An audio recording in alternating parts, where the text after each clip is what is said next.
Hey everybody, welcome back to the channel. Review anything and everything. And today I'm just unboxing this battery grip for my Canon 6D Mark II.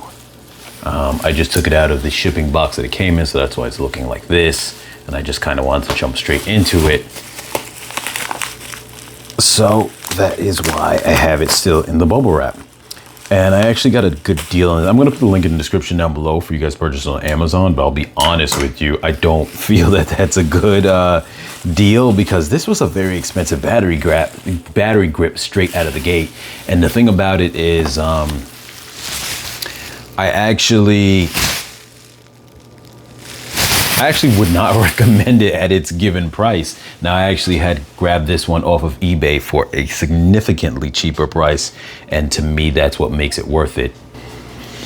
And though I'm not really the type who normally necessarily needs a battery grip, I've decided to myself, as far as a photography camera, digital SLRs are more my thing than mirrorless. But as far as just in general, I bought this camera in 2018. I never really had a chance to use it the way I wanted to, and now I'm getting back into the photography. So I've said to myself, I'm all in with my Canon 6D Mark II as being my primary camera. I recently did an unboxing of a 5D Mark II that I bought used. So in general, the EF system, the older Canon system, the digital SLRs, I'm gonna stay invested in that as a photographer. Not so much as far as video, but as far as a photographer, I prefer that. No need to change up. But as far as my 6D Mark II being my main camera body, my highest camera body, and I don't think anything else is going to change in that realm, I've decided to just really invest in it in terms of any extras now, because a couple of years from now, you won't even be able to get these things. And obviously I already did a video showing the camera cages. I bought one before and now I bought a different one that I also reviewed that's more fitting for it. So here we have, and I love when, even if something's bought used, but it comes with a box and it's still like new. I think this is pretty much like new. I don't know how much it's been used, but you can see it's still got the box of papers inside there. I'm sure all this stuff is going to be self-explanatory and I won't need to kind of try to figure this all out.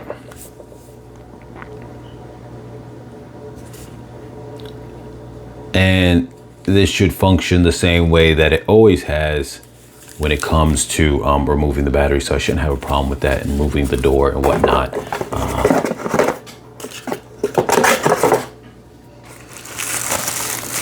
It's really wrapped up very nice, so I'm happy about that. Like I said, it's pretty much in mint condition. I forget the exact amount I paid for this, but I think it was something in the range of like, this normally goes for $200, and I think I paid somewhere in the range of like below $60 for this. So it really was a good deal. Otherwise, you can get off-brand ones, but I've found that buying off-brand ones for some of my older cameras, they don't always work correctly. They're not always 100% compatible. So that in itself is a thing. You can see here, it looks nice, Canon branding. Everything on it seems on point. That's for your focusing points, shutter, all the other basic back controls on there. What is that? On, off. I guess that's to turn this piece on or off, I'm gonna assume. So let me see what's up and have that there. Now let's see, does this pull off?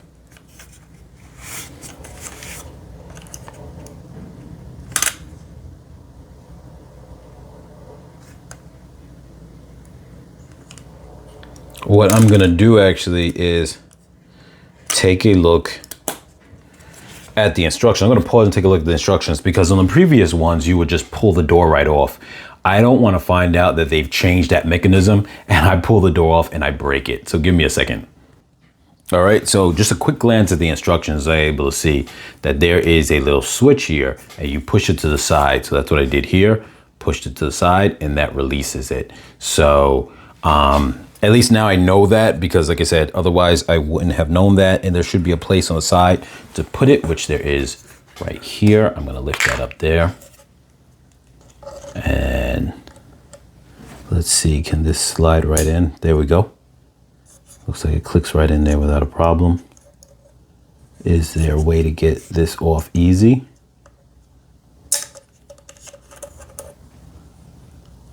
Okay, it doesn't seem hard at all to get off. So that seems nice. Goes in there pretty easy. So that's nice. That was always the placement that it goes in. But like I said, the other ones were designed, we're able to just pull them off without even doing all that. But I guess this is done like this maybe for weather sealing, because you could see here, there is a little bit of rubber there for weather sealing. I don't know how long that will last, but nonetheless, it's there. So I'm going to plug this in here.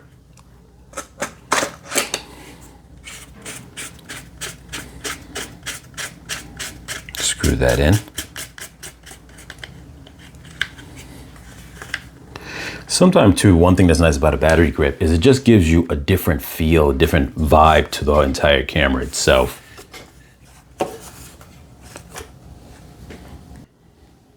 All right, just need to change up the camera angle a little bit. But yes, as I was saying, like sometimes this just gives a different vibe having the battery grip. It gives the feel almost like a 1D series, at least within Canon, is what that would be called. I'm not sure as far as the other brands, but for Canon, like the 1D series. And just to be able to buy a battery grip and it feel like it transforming your entire camera is sometimes a really nice feel. Like I said, it just makes it feel like a wholly different body, but you're still able to control it in the same way you would normally control it. And the reason why I say that is because the 1D series, I've never used one before, but often I think that the way that they operate was not as user-friendly as, say, this type of camera. For example, I believe that one would have like a mode switch on the top that would say like mode, and you have to press some combinations of things rather than just going into the mode that you want. So definitely is a bit of a difference when it comes to that. Oh, I turned it on and I totally forgot that I need to pull out this. So we turn it sideways, eject.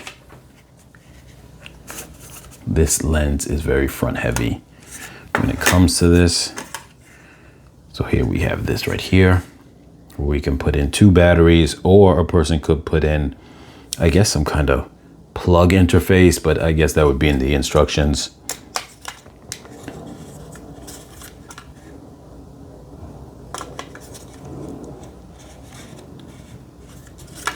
Let's see how this goes. Does this move? I want to make sure that I'm putting it in right, but it feels like, I guess it just sits there and then you load it into the tray, because at that point it's not going to move because it's, you turn it sideways, lock it in, and let's see if this works. Yep, we are working. Take a quick snap of this box right here.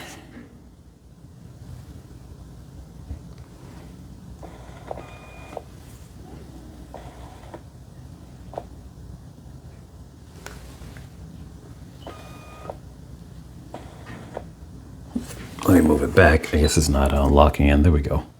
I'm trying to look through the viewfinder through the camera like you guys, but that's not really working. So let me just take that snap off from it, and then we can see right there.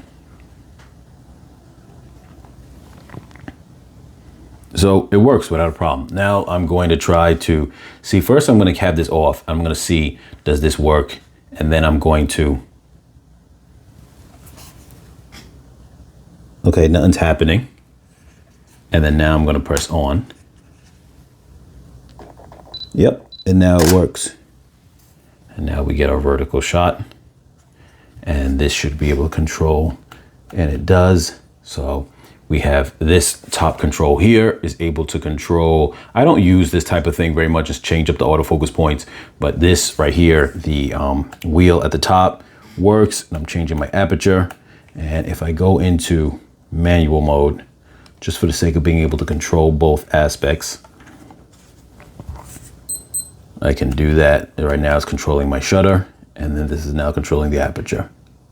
So, and this is actually pretty nice. Normally the wheel would always be here, and that just gives good control as far as now your thumb is controlling that and your fingers controlling this here, and even less the same when it's in this orientation, but it's a little different, but nonetheless you're still able to reach all the controls you need, so it feels nice, and the hands and everything works seamlessly. The only thing that's going to be different about a battery grip versus, like, say, a natural 1D series that it's seamless is this is going to protrude a little bit more. It does act more as like a grip, I think the 1D series is more flat, straight, but I could be wrong from my memory. This comes out a little bit more, which could be a positive, but also, you know, obviously gives a clear separation in this piece from that piece a little bit more. Now, when you're looking at it from the front, it's less of that separation. This one seems to have more of that separation than older battery grips I used to have for other models, where it's a little bit more like right at that edge, so it's a little more seamless. So this works, but it seems like it's catering more to function than aesthetic in that case. But like I said, I don't think that is a problem overall. So yeah, so it's nice. Like I said, good deal. If you guys had to buy this brand new, I'll be honest with you, I'm gonna tell you I don't recommend it. But if you, unless it's one of those things where you just really love having a battery grip, you can buy a third-party one, but none's ever gonna be better than the one for the brand, because there really just is a huge difference. I've used other ones before where you put it in that mode, and I think the wheel didn't work for it. One of my off-brand ones that I bought for another camera, I think it was a 60D, and it didn't work. So it didn't work correctly. It still, I was able to use it, but it didn't work in the way that it was supposed to. Certain things didn't work correctly in certain modes. So with that being said, I definitely lean towards, sometimes you can find off-brand ones that are hit or miss. So if you feel like it's worth it, it's one thing, but I definitely would say overall, go with the Canon brand if you can, but I understand this one is way too expensive. I don't really recommend it unless you need it. But if you're really one of those people who either need it or you really just want it, you love that feel, you love that vertical grip, you love that bigger, larger body feel to it. Sorry about that. You love that chunkiness of the feel, and it makes you feel like, okay, it's more of a professional camera. It gives you that vibe. If you really like that, and you know you're gonna keep your camera for forever, you're never gonna get rid of it. I've never gotten rid of any of my other cameras, along with, well, no, I shouldn't say that. Most of my cameras I never got rid of, except for one, and that one I gave away to family. But all my other cameras that I really loved, and that camera I wasn't really in love with, but all my other ones that I was in love with, I bought a battery grip and I kept them. I still have them. So if you know of something you're gonna keep forever, then that $200 price range will pay for itself as time goes on. But it still is a steep, expensive price. But anyway, you guys, I don't want to drag this on any further than it has. So as always, you guys, like, share, comment, subscribe, and I will catch you guys in the next video.